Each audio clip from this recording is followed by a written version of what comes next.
and started 7 businesses, and but started out, with a bit of difficulty early on in jail at the age of 18, and I left home when I was 14. And so, worked through some struggles and started my first business, and then realized to a large degree what my calling was at that point. Good afternoon, good day, good evening. I don't know what time you're listening or where you're listening from. It's your boy, your host, NaRon Tillman, and you are with me for another episode of Walk in Victory. Speaking of victory, walk. Warning! This is a public service announcement. The Walk in Victory podcast is where we have conversations purposed to evolve lives. You may not want to evolve. Then tune into another bleeping podcast.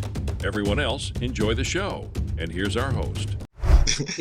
Good afternoon, good day, good evening. I don't know what time you're listening or where you're listening from. It's your boy, your host, NaRon Tillman, and you are with me for another episode of Walk in Victory. Speaking of victory walks, in order for us to be successful, we have to have someone who's marked the path.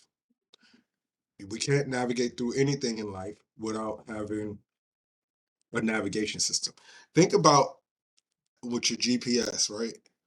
When I was coming up, we used to pull out the map, we go on a road trip, and everybody had this big map. But now we have GPS systems, and the GPS systems are able to predict traffic in front of us. The GPS systems are able to predict the best route. The GPS systems are able to do, and as you use it, you almost think, well, how did we make it without it? And that's a coach. When we have good coaching, persons who've surrendered their life to implementing systems and transforming businesses and doing all of these things, now they're training others on how to be good, training others on how to get over losses. Because if you're in business, you're going to lose. You're going to lose money. Sometimes your reputation may get tarnished. You're not always going to be the best, but what we want to be able to do is predict when losses come. We want to be able to predict slow seasons and high seasons. We want to be able to predict when we should hire, when we should fire. We want to be able to predict who we should hire first and how we should implement. And we always talk about scaling up in businesses, but we never really like to get to the nitty-gritty of scaling up. And there is a science, a complete science. And if you understand the science, then 80% of the time you can be successful, because we have some people that are good at the science part, but just don't have good products, goods, and services. And we call them teachers, right? Those are, there's a difference between coaches and teachers. Teachers work in Harvard, coaches sit on podcasts and have conversations with me. How are you doing, Tory? I'm doing great. Yeah, Thank wonderful. you. Excited to be here. Yeah, thank you so much for joining us. Can you tell me, our audience, a little bit about yourself and what it is that you do? Yeah, so I'm been married 38 years, and Mm. husband and father of 3 daughters, raised 3 daughters, and started 7 businesses, and but started out, with a bit of difficulty early on in jail at the age of 18, and I left home when I was 14. And so, worked through some struggles and started my first business, and then realized to a large degree what my calling was at that point. Not to make the jail portion a whole negative thing, because I don't really like to do that. But we have produced a pathway back agent, and our agent is to help young men and women who are coming home. Hmm. It's their coach in their pocket. It helps them to find employment that's suitable for them, and all that. So I know it was a long time and you probably displaced from it. What was that mindset shift that you had to go through in order to pull yourself up and not wallow in that despair? You made a mistake or whatever you want to call it, but you didn't lay there. What was your guiding light? Yeah, well, Yeah, the first the first thing was I had an encounter with God. So that was one thing I just can't discount. And in that process recognized that I had intrinsic value and there was somebody in my corner that was, was really interested in my success and was not going to leave. I'd done everything I could do to get him out of my corner, if you will, and I just couldn't shake him. Yeah, I don't know if you're familiar with that poem, The Hound of Heaven, but that's the way I felt. It's just like I always knew, God was there. I always thought he was chasing me though, and I was trying to get away from him. And I realized no, he was just trying to stick with me. So when I was ready, and I was able to, utilize the help that he was offering. So that was the first thing. The second thing was setting a vision for something more than just my own self gratification, and that Mm. that set me on a path then of trying to find where is my place in the world, and then thirdly recognizing that I need to quit reacting and instead be proactive, be purposeful, make decisions that are going to have a positive impact on me in spite of the decisions that other people made that had a negative impact on me. And instead of just reacting to those negative decisions and those negative things that happen in my life, actually being proactive to bring about positive decisions in my life that I could make decisions about it, that I could control, and quit worrying about the things I couldn't control. You help business overcome. So you had Yeah. to overcome some difficulties. How has your experience in business helped you to come up with your pillars? Yeah. So the first thing is thinking bigger than the standard mode of thinking, if you will.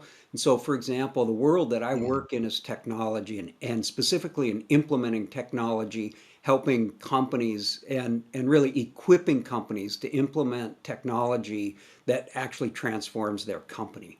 So one of the things is that in that business, it's quite acceptable for people, it's become acceptable for those projects to fail. In fact, people just expect it because 70 to 90% of them fail. And so they go, okay, well, mhm. there's no way we can succeed, so we're just going to have to live with failure and mitigate the problems as they come up. And if you operated in life that way, you would never have a plan of success, right? I mean, you would just wait for the next bad thing to happen and try to figure out how to deal with it. And that was kind of why I lived my life, the early part of my life. So I started looking for ways to change the outcome, to affect the outcome in these projects. And so, the buzzword today is digital transformation. That's the idea of technology implementations that transform a business.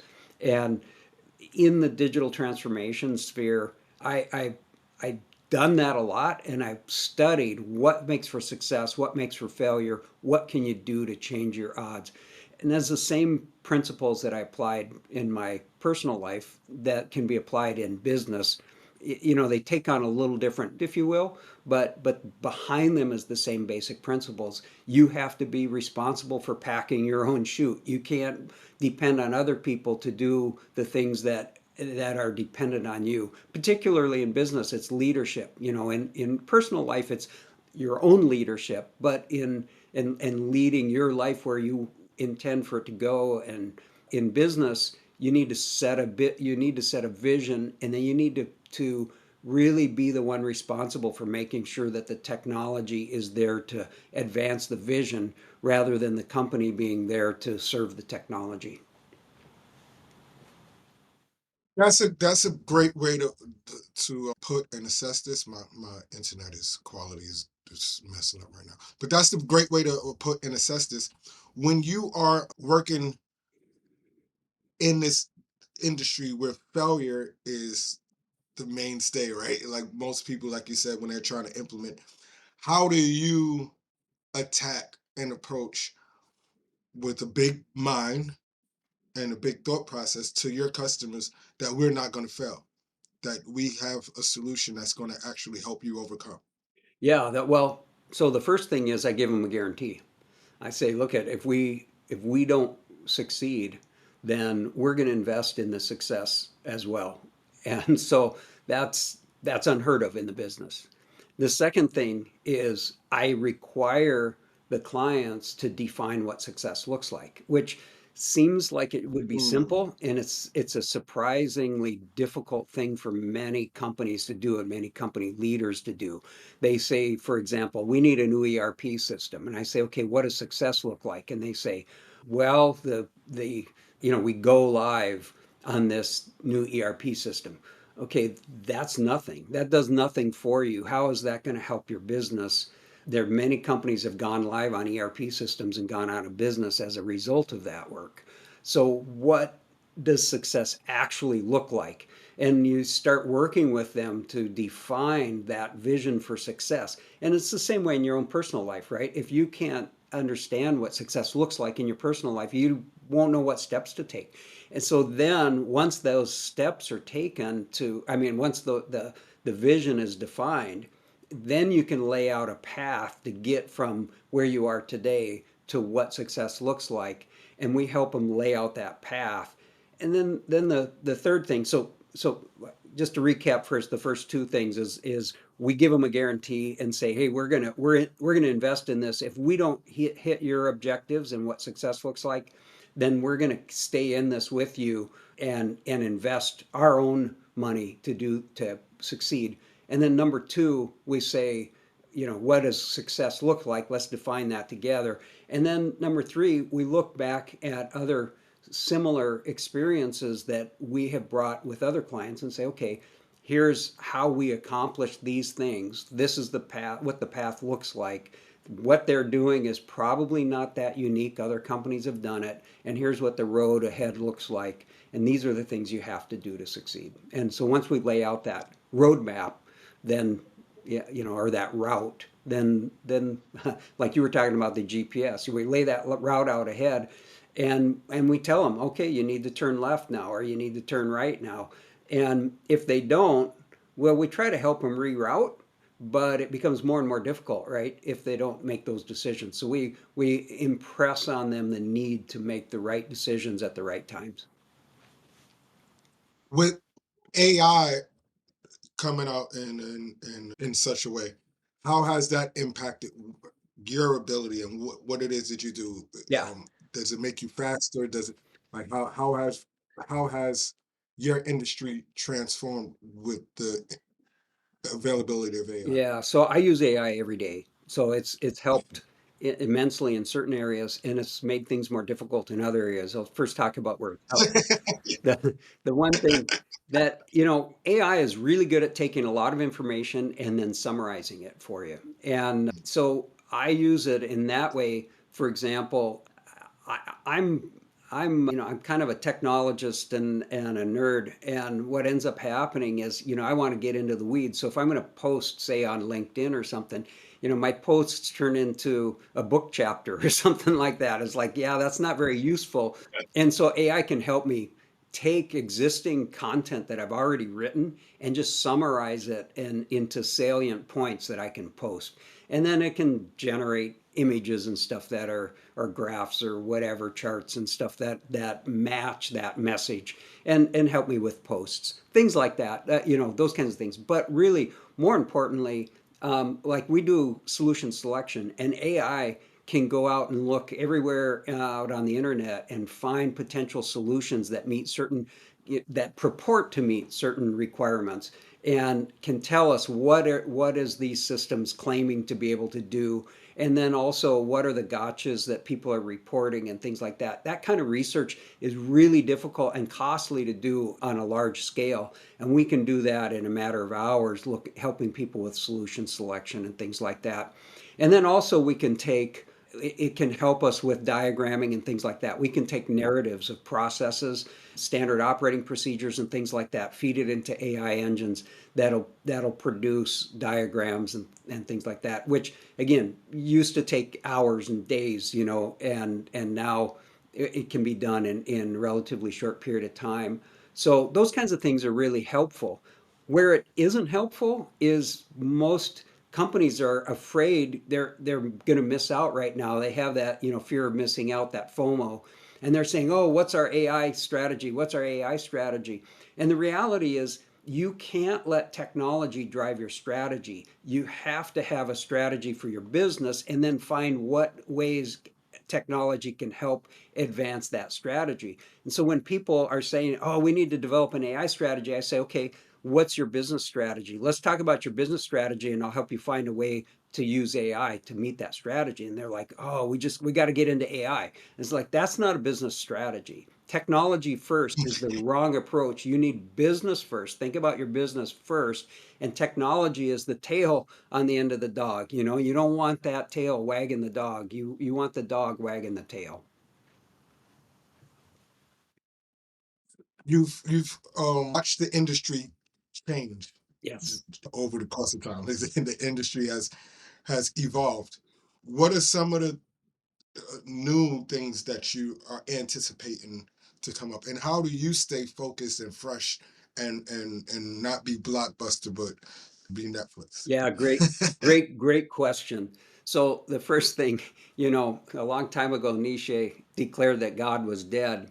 And so in the same vein, I'm going to say that consulting is dead. I think that consulting is a dying thing right now, particularly from a technology perspective. But the idea of coming into a company and putting butts in seats and charging massive numbers of hours to produce virtually nothing, it's just not going to work much longer. And so, what needs to happen, and what I believe is going to happen, and what we're doing to change things, is to do everything on a value basis, to basically productize our services and say, so an example is solution selection. Okay, we will help you select the solution. Here's what the process looks like, and it's a flat fee. It's X amount of dollars, and that's all you pay.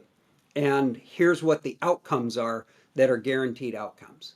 And then, you know, the next thing, well, okay, we're going to map your processes and here's how much it's going to cost you. So there's no longer, you know, five people from a consulting company show up and say, okay, put us to work for 40 hours a week and we're going to bill you that whether you find work for us or not, you know, those kinds of things. So that the consulting industry is in the midst of a major shakeup, and I think the consulting the way it's been done in the past is dead, and that paradigm is shifting, and it needs to shift, and it's shifting to a value-based product delivery, a product-based value delivery to the clients right now, and we're in the midst of doing that ourselves.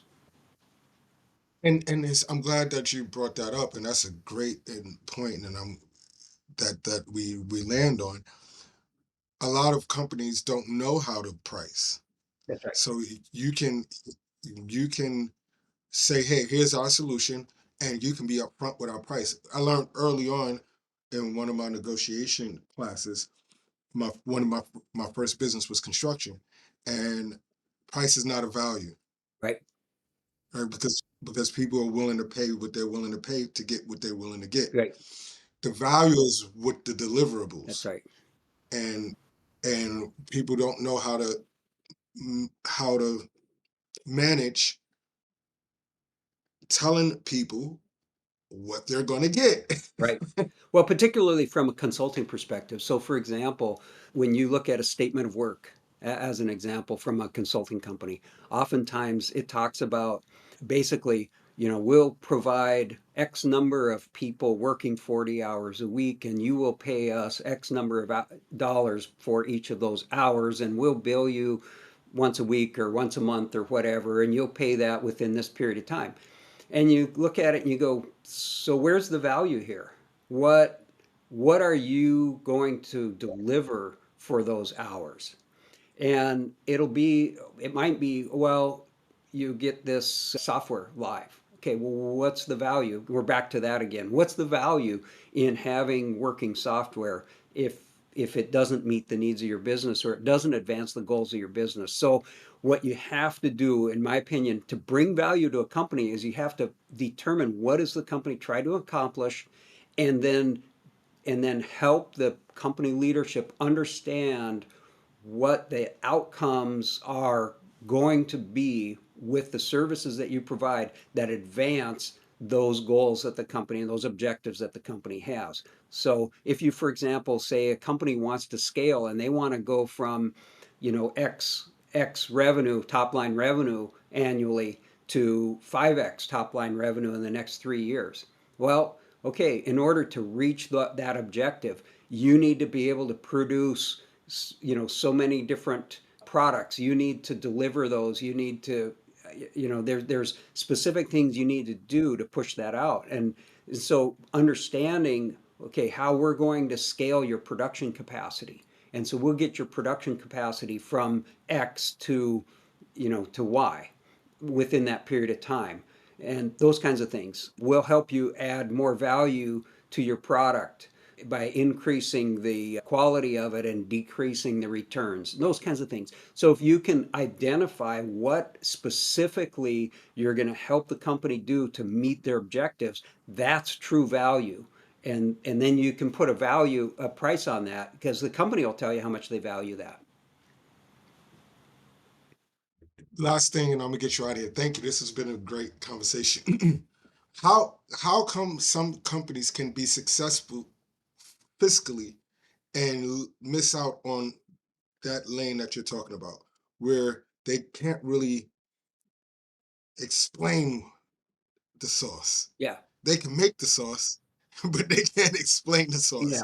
Yeah. Yeah, and a lot of that is because of the intuitiveness of the leader. And usually, this is one thing that's common among founders. They're visionary people and they have an intuition, right? They make the right decisions, but they can't tell you why that's a right decision. And in fact, oftentimes people that are fiscally successful in small business particularly, they can't scale the business because they can't hand anything off, because they don't know what they did to be successful. They just do it. And Hmm. so what happens is when you're intuitive that way and you're intuitively successful, you focus on the right things.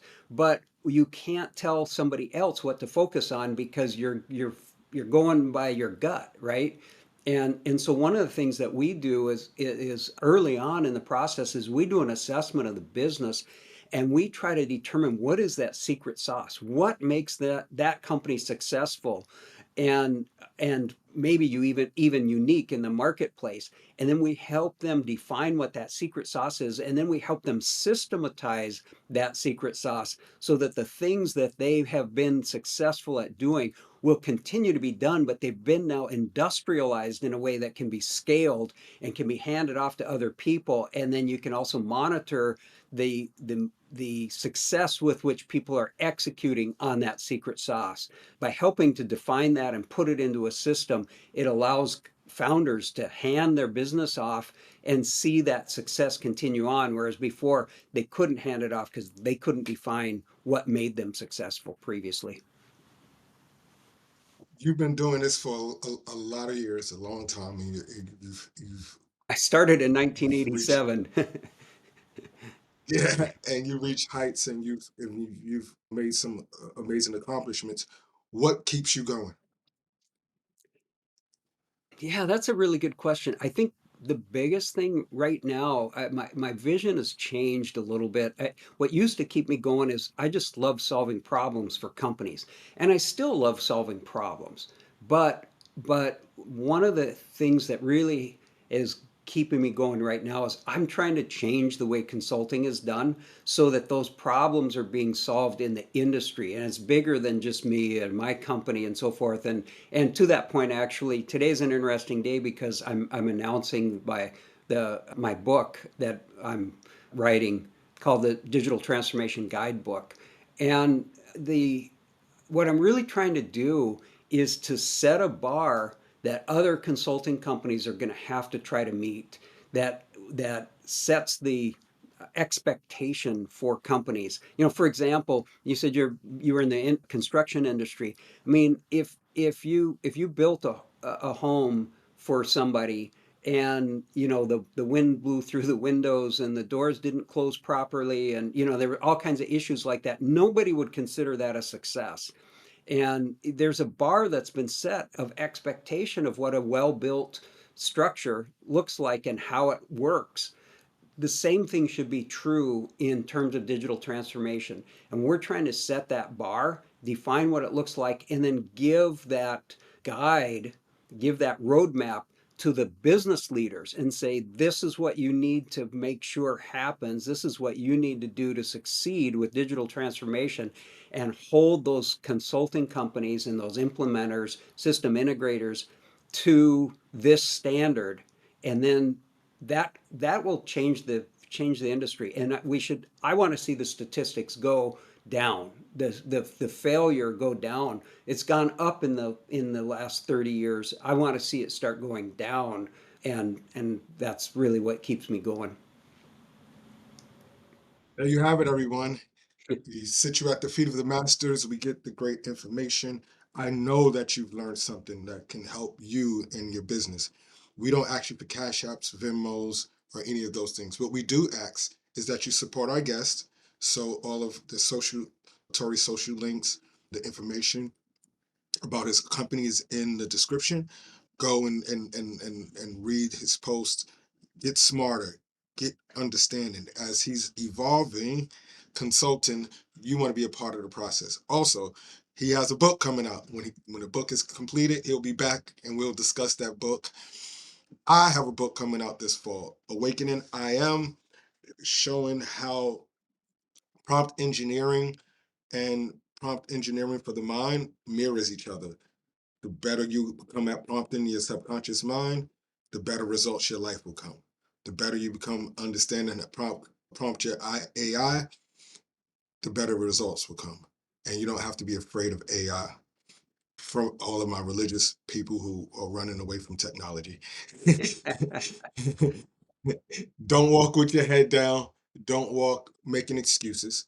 Don't walk in an industry that promotes failure when you can be a change agent. We walk in victory. Enjoy the rest of your day. Peace.